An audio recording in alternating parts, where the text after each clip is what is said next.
Hello again, this is Doug, the 2-Minute Gardener. Well, spring is finally here everywhere in America, and let's talk about some roses now. Maybe you have a rose garden. Maybe you're thinking, wow, these roses are not producing as well as I hoped they would. Maybe I should look at some new roses. So here are some great new roses to consider for your garden. Here, let's start with some wonderful floribundas. Intrigue is one of my favorite ones. Nicole is a beautiful color one. Daybreaker is kind of an unusual one, little hints of peach and orange and yellow. And of course, Ketchup and Mustard is a very popular one because it has two very distinct colors to it. Very prolific floribunda, pretty easy to grow. By the way, all these roses I'm going to show you are in the video description. There's also links in the comment section on places where you can buy most of these roses, both from Amazon and from actual nursery websites as well. So let's go through the rest of my list. There's Love, Moncherie, these are all hybrid teas. And by the way, it is in the video description what's a hybrid tea and what's a floribunda, what's a shrub rose, and all those kind of cool little roses too. And then again, really nice low maintenance rose, Sexy Rexy, very prolific. This little garden, which is only 1 block from the beach, by the way, is really, a nice example of a floribunda that doesn't get mildew on it. Really wonderful.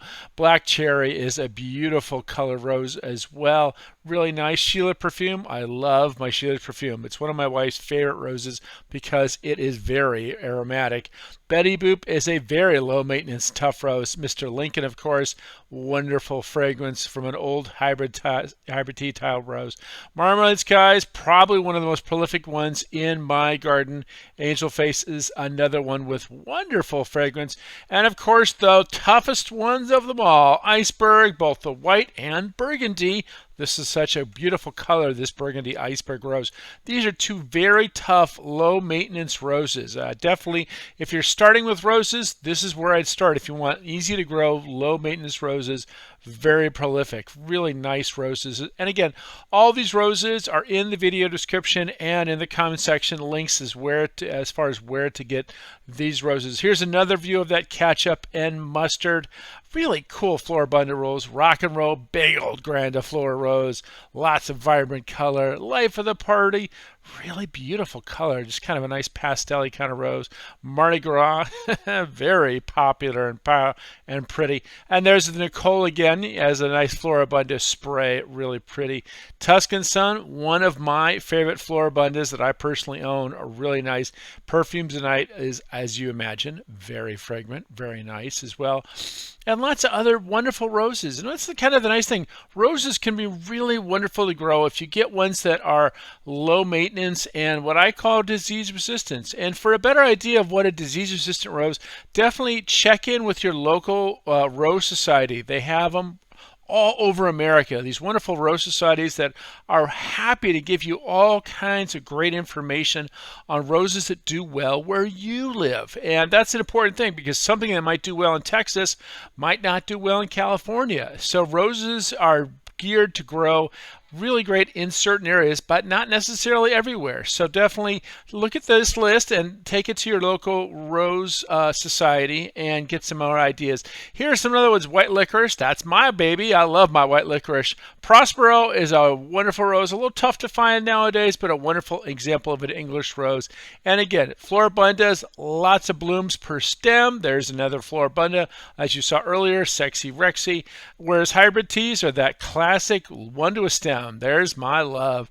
Purple Tiger, nice floribunda. Again, if you're looking for that classic one to a stem rose, you want a hybrid tea. Something that gives a lot of blooms on a stem, that's a floribunda. Those are kind of the basic things. As you've seen in some of my other videos where I talk about roses and what you want to get for your color combination. So here's some more wonderful, great roses. I love Darling Spread, and here's my Cajun Sunrise. Fabulous rose.